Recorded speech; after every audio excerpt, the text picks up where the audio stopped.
is the objective jerk, and I am said jerk. How you doing? I wanted to talk about Minnesota. I got my swag on. Vikings, was a Vikings fan. I honestly haven't watched a football game since I moved here to the Philippines 6 years ago. I was born in Minnesota. I used to spend summers in Minnesota. I have family in Minnesota, but I've never lived there. And the last time I visited was for work, business, and it was 98, 99, I want to say. So it's been a while. But it does appear that it's becoming a shithole. I totally agree with you. And Walz, Governor Walz is a garbage piece of shit. It's just getting horrible. So I kind of want to talk about two things recently with Governor Walz and another Somali Muslim individual trying to meet up with a 13-year-old. So, but first, I'm going to watch this video on this MAGAmark just to kind of remind you of all the BS that Minnesota has been involved in the last few years. So let's check this out. If I can learn how to do my job. You can't do anything! Is the biggest funder of Al-Shabaab, the Al-Qaeda-linked terror group in Somalia, actually the Minnesota taxpayer? A federal investigator says yes. Minnesota is the next California, but maybe worse. From Minneapolis burning in the George Floyd riots to electing radical politicians, this state has turned into a hellscape. But I remember thinking, like, why was it like just crazy there?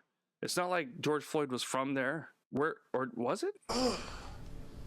Idiot. Dude, maybe I'm tripping. But I was thinking, I thought that was somewhere else like Ohio or something. Man, you know what? Am I wrong? Let me know. It'll probably say here.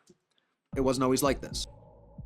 Yeah, what happened Minnesota in used to be a moderate state, shaped by unions, Main Street, and common sense, not extreme ideologies. It wasn't conservative, but it wasn't really radical left either. Even Democrats like Amy Klobuchar, who used to be pretty moderate, fit that old Minnesota style. And Republicans had their place too. Minnesota even elected GOP Governor Tim Walz twice in 2002 and 2006. It really wasn't that long ago. The state actually used to have balance. Then 2016 happened. Donald Trump came within 1.5% of flipping Minnesota red, shocking the entire establishment. And when Trump won the presidency, something strange happened inside the state. Voters started electing more radical candidates, and the biggest examples arrived in November 2018, Tim Walz and Ilhan Omar. But more on them later. Donald Trump's rise upended Minnesota's Democrats, pushing them hard to the left. The Twin Cities became a hotbed of the anti-Trump resistance. In Minneapolis, grassroots activists and identity politics warriors started taking over local politics. For example, in the 2017 Minneapolis city elections, 3 entrenched Democratic council members, including the city council president, were defeated by insurgent challengers from their own party. It was a clean sweep by the activist left. A new generation of leaders, many forged in protest movements, grabbed the reins of power at the city level. On the streets, activism surged. Regular Minnesotans who had rarely protested.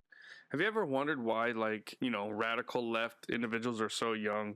What the fuck are you talking about? Because that's just kind of the mindset of young people in general. I mean, young people are stupid, you know? My kids, I love them, but they're young, they're stupid. You know, they have to experience life. They don't know shit. And I've talked about my personal experience with liberalism and how music and movies shaped my thoughts.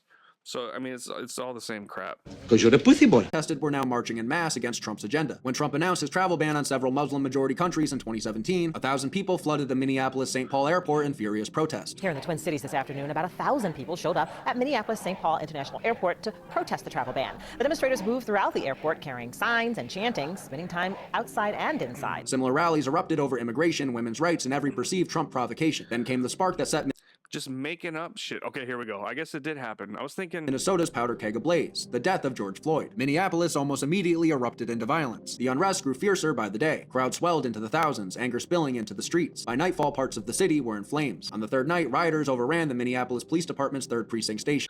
for real, man. I was thinking that George Floyd happened in like Virginia or something. I didn't. Because you're a fucking retard! I didn't realize it was Minnesota. The Commissioner of the Department of Public Safety is making us evacuate this building. Officers abandoned the building as the mob stormed in. Soon, the precinct was set on fire and burned to a husk. This is the 3rd precinct. There's a fire started. It was a scene of lawlessness broadcast worldwide, a police station in an American city engulfed in flames, cops in full retreat. The world was laughing at America. With police overwhelmed, entire neighborhoods were left to the vandals. Businesses along Lake Street were torched and looted beyond recognition. Ordinary Minnesotans cowered in their homes as Minneapolis descended into anarchy. The authorities' response was paralysis, and Governor Tim Walz waited an entire 3 days to send in the National Guard. That lost time proved devastating. By the time troops were on the streets, the worst destruction had already been done. Over 1,500 buildings were damaged or destroyed across the Twin Cities. The estimated tally of damage exceeded $500 million, the costliest riot in modern American history after. Yeah, you see all that damage, all the money, all the violence. But no, January 6th was the worst thing to happen since 9/11. Oh, idiots. Idiot. Stupid idiot. With a dumb face. The Los Angeles riots in 1992. Out of the ashes of Minneapolis rose a new rallying cry that would define Minnesota's politics: defund the police. In the very city where officers had fled their own precinct, progressive activists saw a vindication of their long-held beliefs. Within days, Minneapolis's activist-driven city council seized the moment. In early June, 9 council members stood on a stage in Powderhorn Park before a crowd of cheering supporters and vowed to defund and dismantle the Minneapolis Police Department. 9 city council members up in the front, raising their fists, saying they're going to take the intermediate steps towards ending the Minneapolis Police Department. The defund movement was born right then and there in Minnesota. It spread like wildfire to other cities, but Minneapolis was ground zero, the first major city to seriously consider abolishing its traditional police force. Yeah, and then so like Seattle did the same shit, and now they're understaffed and they got to have cameras do all the work. Oops. Socialism, liberal retards are. They're so stupid. Oh, we're educated because we went to a expensive college that we can't pay back. That gives me a job or a position or a title or whatever that I can't get a job for. So I'll be a barista, but I'm educated. Oh, this is unbelievable. Because stupid liberal retards taught me to be. What, like, how does that make any sense? I want to be honest with you. Before I came down from the room, I took about a half a pound of Vicodin. Was the political turning point. The state's identity, already shifting, now lurched dramatically leftward in response to the riots. To understand everything that would come next, we have to look at 3 figures who defined this era in very different ways, and it starts with Governor Tim Walz. Tampon Tim was a former National Guard Command Sergeant Major, or so he claims, and before that a high school teacher. Tim was elected governor in 2018 during the Trump era, but when crisis hit, Walz's leadership proved alarmingly weak. As we discussed before, the 2020 riots exposed him on the national stage. Tim froze when it mattered most. He let Minneapolis burn down. And ever since then, Tim's done everything he can to bow to the woke mob. Yeah. Spit that shit out, man! How did the liberals pick him? How did the Democrats pick him as man, we dodged a freaking nuclear bomb not getting Harris and that dumb shit elected. Stamping every leftist policy that comes across his desk. He ordered schools to put tampons in boys' bathrooms, earning him the nickname Tampon Tim. He turned Minnesota into a so-called trans refugee state, basically inviting minors from other states to come here for gender transitions. Walz also signed a law allowing abortion at any state of pregnancy with no limits at all. He built a statewide DEI council, pushing every buzzword and leftist policy the woke mob demanded. And during COVID, Tim tried turning Minnesota into his favorite place in the world, China. He literally set up an actual snitch hotline so neighbors could report each other for breaking his mandates. His lockdowns were some of the strictest in the country. Like, for example, people who willfully violated the statewide indoor mask mandate were subject to a petty misdemeanor and could be punished by a fine not to exceed $100. They were even fining people up to $1,000 or 90 days in jail for refusing to stay at home. And speaking of China being Tim's favorite place, he has visited China a whopping 30 times in his life, even honeymooning there with his wife. And there are many 30 times. That's fucking insane. Going anywhere for 30 times. Like going overseas to another country 30 times. 30. He's a straight up communist, man. I mean, look at everything he's done. Exactly. Many more lies and weird things and scandals that we can talk about, like how he claimed to be in Hong Kong during the Tiananmen Square protests, but this video would go on forever. Yet, incredibly, despite all his failures and lies, Walz fell upward. The Democratic establishment chose Tim Walz as the vice presidential nominee in 2024. To many, it was a shocking reward for failure. Here was a governor whose record was marred by riots, crime. Dude, that is the thing with the left, too. It's like you fell upward. Look at politics. His city... His state, trash, but he gets voted to be the running mate for vice president. It's the same thing with like in Hollywood, you know, you have people that have failed at writing scripts or doing whatever, but then they keep getting more and more jobs. It's like, what What? Got a thing for retards. What? Scandal now elevated to the national stage. But that choice in itself was telling. Today's Democratic Party endorsed the radical left Minnesota model by putting Walz on the ticket. In their eyes, Walz wasn't a cautionary tale, he was a standard bearer. Now let's look at the other face of— I guess that's why they had Harris, who's also socialist. But she was a little more— I just pissed in my pants. Democratic, but Walz was the loony left, so they were trying to get all the Democrats, I guess. But Minnesota's radical shift, Ilhan Omar. What is that?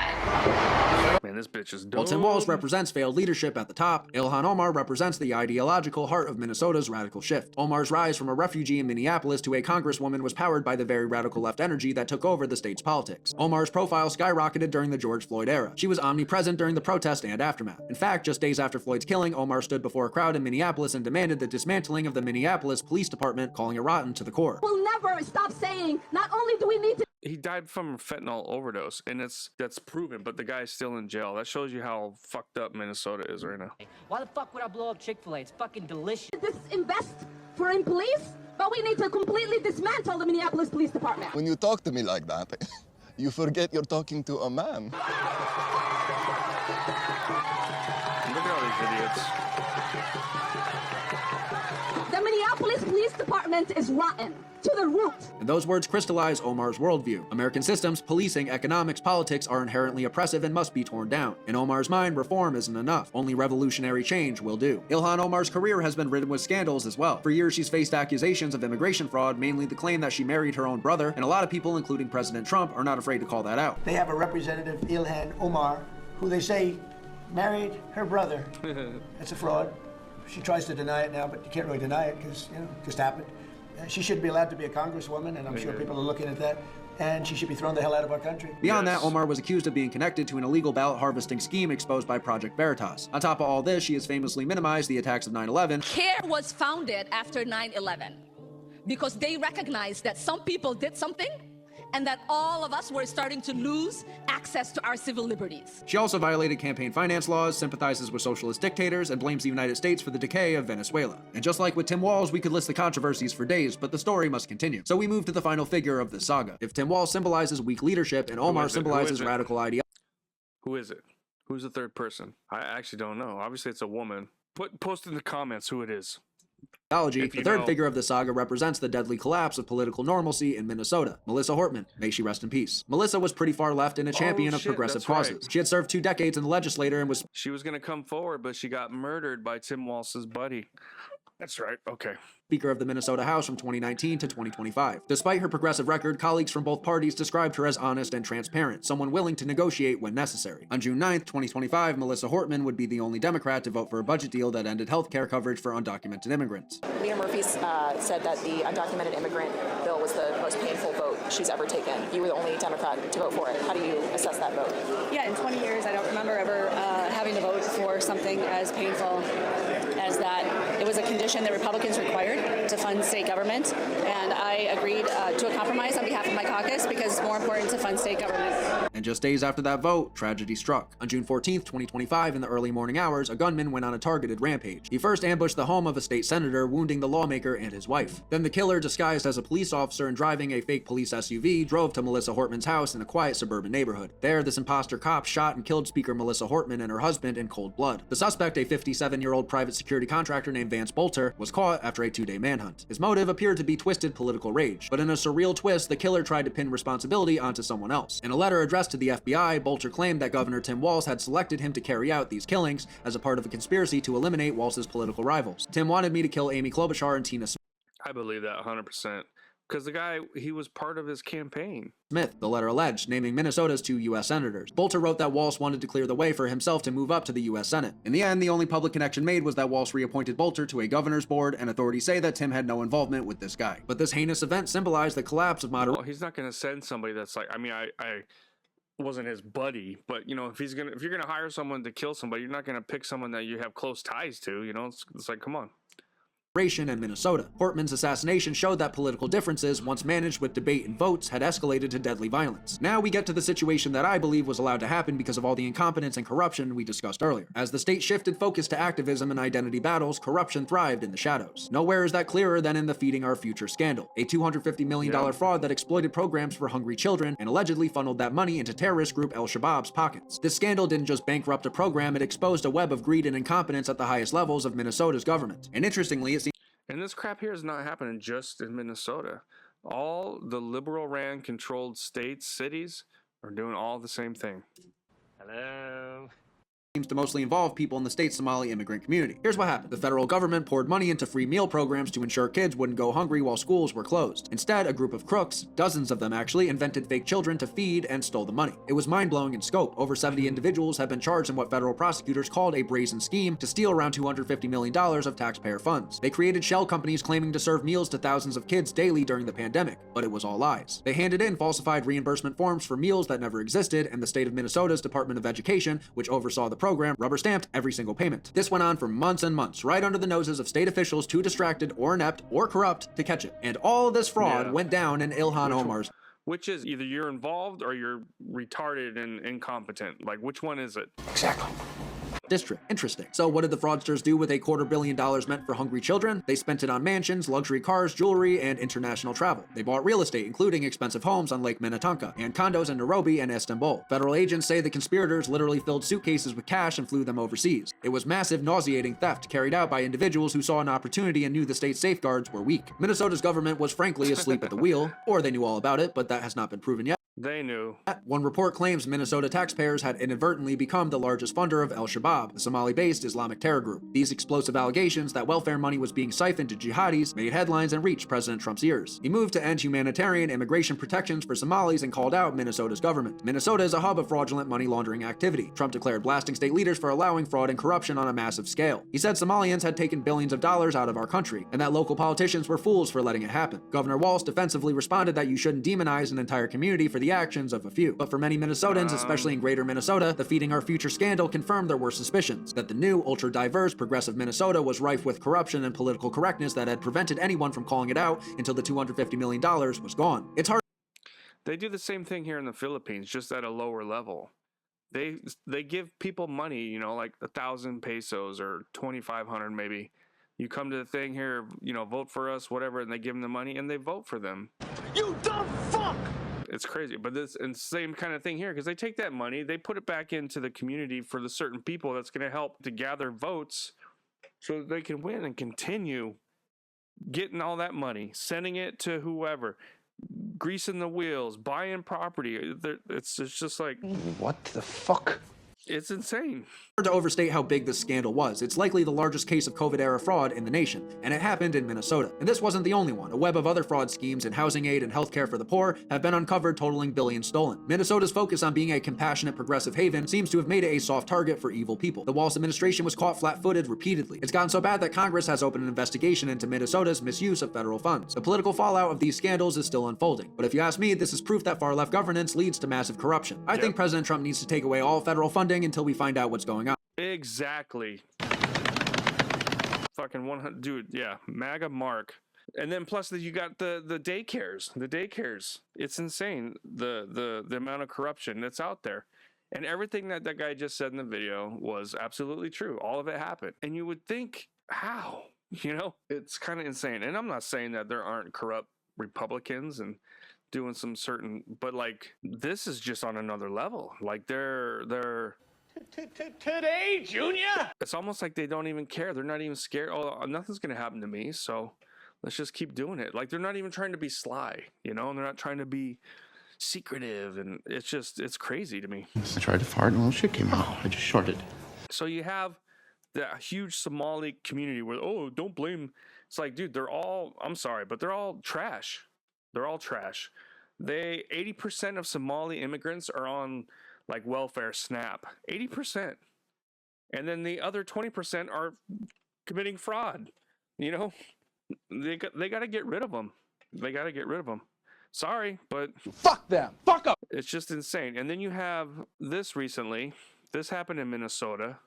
So this is a gentleman who got busted trying to meet up with a 13-year-old.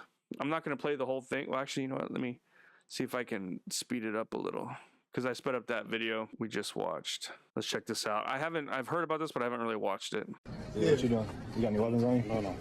Check his pockets. I ain't got nothing. You hear me, the little girl? No. I never talked about that. Start telling the truth. Start telling the truth. We're gonna have to call the police if you want to tell the truth, okay? Give me my... Fuck your hat. Tell you why you hear me, the little girl. No, I didn't see no girl. Pull out your phone. What you mean? I didn't see no girl, man. I don't know what you're talking about. Your phone's ringing. Watch your fucking phone. Don't hit me. Don't hit me, man. Pull out your phone. Your phone's ringing. Don't hit me, bro. Don't hit me. Don't hit me, bro. I would police. You hear me? I'm gonna fuck. You hear me, little girl? Hey, talk to me. Excuse me, everybody! This man right here gave me the 13-year-old girl! See, this is not really the right way to go about it, but I heard that they were the ones that kind of were monitoring it. They had his number, so that's what they're saying. Oh, they were calling him with their phone, with whatever, and he was, his phone was ringing. So they knew, they had proof that he was going to meet a 13-year-old, or maybe what he thought was a 13-year-old girl. But the way they're handling it is kind of not right. But this kind of shit's going to get worse. More and more people are going to, come across this crap because the law enforcement and the Tim Walz governing, they don't care. They don't do nothing. We know you're in the Toyota Highlander. To leave. Get in your vehicle, bitch. Man, they know his name. They know what vehicle. Out trying to meet a little girl. Khalif in Minneapolis trying to meet a little girl. Where you going? Hey, call the police like you said. Where you going? Didn't you want to meet a little girl? No, so just tell the truth. Pull your phone out. I swear, for real, bro. What you mean you swear? I swear to God. What you mean you swear? They shouldn't be hitting him. Pull your phone out and show me that. Because now, you know what's going to happen? They're going down. They probably have proof that he was trying to meet up with a 13-year-old, but then they're the ones that are going to get charged with something. Just because of the way they're handling Where's your keys at, bitch? What's up? Hey, he's a child predator. I did not do anything. Give me my keys back. Where's your keys? How long is this? Where's your keys? Yeah, it's 4 minutes long. You better put that shit down. Hey, put the rock down. Put the rock down right now. I'm going to turn this down a little bit. Hey, go get your keys and go. So, because it's got the subtitles. He's here to be a child. He's here to be a 13-year-old girl. No. So you got people trying to intervene. Put the fucking rock down. Put the shit down. I mean, you can't. I mean, see, they're going about it wrong, dude. Dude, you got all these people, I would get a rock too. I mean, I wouldn't meet up with the, little girl, but like if some people are assaulting me and all this kind of crap going on, I'm going to be doing the same thing. They're going about this wrong. I'm not doing anything, man. I never in my life did it. Hey, put the rock down, child brother. Put the rock down, brother. Okay, we will talk. Okay. We will. See, now You put yours down. Okay. Just talk. So, Give me the fucking phone. Go get your keys. I never talked. Got hella good dick though. You said you had BBC before? No, I was just like. I'm gonna smack the fuck out. No, I'm not lying. See that guy? He's pissed. I get it, but I'm not lying. Did you text? No, Did you text? You ever had BBC before? Did you text this? Hey, hold my phone. Hold my phone. No. Did you text? Have you ever had BBC before? Yeah, you did text that. So you in the same messages. She said she's 13. I'm about to be 14. Is that okay with you? Is that true? You said, how old are you? But I never meant that. Stop hitting him. Bitch, stop touching me. I never meant that way. Stop touching me. I heard you, man. I never meant that way. What you mean you didn't mean? Stop touching me, bitch. Hey, touch me again. Yeah, little girl. Hey, look at this. He's like, what? How old are you? You said how old are you? You said how old are you? I got saran wrap on my window because of damn riots. You didn't know? That's what he's going with? He's about to throw. Oh my god, dude. They need to stop. You said you didn't know. And you stepped on my forces? No, man. You stepped on my forces too? Hey, come on, man. I didn't know that. See, they're going. I mean, the guy deserves an ass whooping, but they can't be doing this. See, they're going to end up being the ones that get in trouble. They won't come. We've already tried calling. It'll take 30 minutes. Hey, get in your shit. Hold on. What'd he say?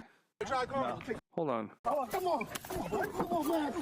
Come on. They won't come. We've already tried calling. It'll take 30 minutes. Hey, get in your shit. You see that? They already tried calling the cops and they're not coming. It'll take 30 minutes. They probably called and told them what was going on, and they're like, we're not doing anything with that. Go, man. Get in your car. Go get in there. See, this guy's going to walk free and then go and meet up with some other little girl and rape her or something, and these guys are going to go to jail for assault and everything. Get in that fucking car, bitch. Get in that car. Get in the fucking car then. That's your shit. Go. I'll go leave it Here, alone. we're gonna leave it right here. Go. What the fuck you learned today? Okay, I learned it. What you learned though? Hey, Tell it now. I'll never do it again. Say I'll never meet up with Yeah. kids again. Say I'll never meet up with kids I'll again. never meet again. He's gonna. I'm wondering how that's gonna turn out. Yeah, they're gonna. Oh man. Hopefully, there's some sort of investigation into this guy, but there probably won't be because it's what? It's Minnesota. Who's in charge of Minnesota? Tampon Tim. Who the fuck is that guy? Yeah. So let's check this out. So this was just yesterday. So here we go. Let's check this out. Minnesota Governor Tampon Tim Walz pardons illegal migrant convicted of sexually assaulting 10-year-old girl. So this isn't the same guy, but this is just another. So this just shows you that nothing's going to happen to that guy. Embattled Minnesota governor is being raked over the coals for pardoning an illegal immigrant slated for deportation for raping a 10-year-old girl. Dude, deport the piece of shit. Get the fuck out! What the fuck? Why are you gonna keep immigrants that are raping our children? What is wrong with you? I'm talking to you, you prick. The decision was handed down at the June 10th meeting of the Minnesota Clemency Review Commission. God, I can't even talk. Commission headed by Tampon Tim. Who the fuck is that guy? State Attorney General Keith Ellison and Chief Justice Natalie Hudson, effectively giving Laotian national Teo Young V a clean slate despite his horrific crimes. So this guy's not Somali. He's from somewhere else though, but the commission even praised Vang in their letter informing him of their decision. Being granted a pardon is a notable achievement and a reflection of the work you have done since your conviction. Okay, let him get out of jail, but why keep him in the States? Get rid of his ass. So he's from Thailand or Vietnam. Where is he from? Upon his arrest in 2005, Vang admitted to raping the girl, astonishingly calling it a minor thing, quote unquote minor thing, and trying to blame cultural norms in Thailand. There we go. Where he was born in a refugee camp in '83, the New York Times reported. Vang was convicted in 2006 of first-degree criminal sexual contact. According to the Department of Homeland Security, he repeatedly sexually assaulted the girl between 2002 and 2006, at one point offering her $10 to keep the abuse quiet. Vang pleaded guilty to first-degree criminal sexual conduct, which spared him from going to prison. Wait, so he didn't even go to prison? Or is that was a different one? Governor Tim Walz's decision to pardon an illegal alien convicted child rapist so he can remain in our country is disgusting. Abso-fucking-lutely. Like, what the hell, man? These are criminal illegal aliens he and his Minnesota sanctuary politicians are protecting, just like that video we just watched. The 9-member CRC voted to approve Vang's petition in April, with 4 voting in favor, 2 against, and 3 absent. Oh, where were the other 3? In a letter to the board ahead of their decision, Vang cited his years of rehabilitation and claimed he had taken full responsibility for his actions. Get him the fuck out of the country. Vang entered the U.S. through California as a child in '94 under Clinton, piece of shit. I crap bigger than you. Which granted him legal status. However, those protections were revoked because of his conviction. Yes. Get him the fuck out of there. Trump himself has sharply criticized. Okay, criticizing is, who cares? Do something. Who was a failed presidential candidate with Kamala Harris over the state's sanctuary policy shielding illegal immigrants from federal authorities, including those convicted of violent crimes. In January, Tampon Tim made the shocking announcement that he would not seek a 3rd term, despite being the clear frontrunner and winning the 2nd term. Yeah, because all his shit's coming out, and they need to stop federal funding, just like that video said. Same with California. If they're not going to be transparent with their stats and their numbers and and where their money's going, stop the federal funding. It's ridiculous, man. Yay, yay! These liberal sanctuary shitholes are just retarded. What a surprise! And young socialist people are just like, oh my God, oh, love everybody, love everybody. Go fuck yourself. Go fuck yourself. Okay, that's not how the real world works. You know, I would love it. Everybody was happy. Everybody treated everybody right. And we had that until Eve ate the apple, right? Garden of Eden. And now we're stuck with what we got. Free will. And some people use that free will to do things that the devil influences in them. You can't just, oh, we'll be nice to them, they'll be okay. You can't. This is not the land with all the candy and chocolate. Like, it's just, that's not the world we live in. And these people are just, they're stupid because they haven't experienced the real world. You know what I mean? There's just some people that are garbage, and you should not protect them. They need to put them in prison or get them out of the country. This is ridiculous, man. Dude, Tim Walz is a piece of shit. Who the fuck is that guy? And hopefully they turn it around, because, I mean, it's like I'm embarrassed to say that I was born there. Anyway, let me know what you think. Do you agree? Do you disagree? But either way, I'm right. Anyway, thanks for hanging out. Appreciate your time, and God bless. All right, bye. Suck until rain, through the dust and setting sun. There were many brave souls on that lonely fob, but none fought like the white